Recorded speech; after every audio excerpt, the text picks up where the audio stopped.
हाजा शहजाद हकीम हाजिर। बिस्मिल्लाहिर्रहमानिर्रहीम। कैंसर का एक और मरीज शिफायाब। हमारा तो तुक्का लग गया। कित्थों है भाई? शाह जमाल कित्थे हैं? खानगढ़ दे नाल। क्या ना है तोरा? क्या आई तो को? कितने जड़े दवाई खादी वे मेरी?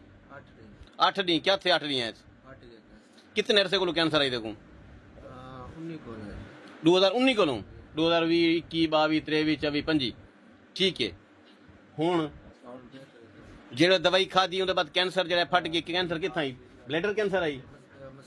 मसाने दे कैंसर आई। ठीक ठीक या। अच्छा हुण कैंसर फट गए। दर्द की क्या पोजीशन है? दर्द कम है। तुसा मेरी दवाई के मुतलिक क्या राय दसो? रिजल्ट है? सुकून मिले? जेड़ा ओले तोले लुटदा वे ना में खाण पीण बंद आई वो हालात कह नहीं हुण? कितनी जड़े दवाई खाए? सिर्फ 8 झाड़े। 8 झाड़े दे विच कोई खुशामद नहीं, कोई कूड़ नहीं। कितना मुतमैन है मेरे इलाज को? शरीको ये मुतमैन है। तुसा क्या करे सो ते कोई क्या करे सी?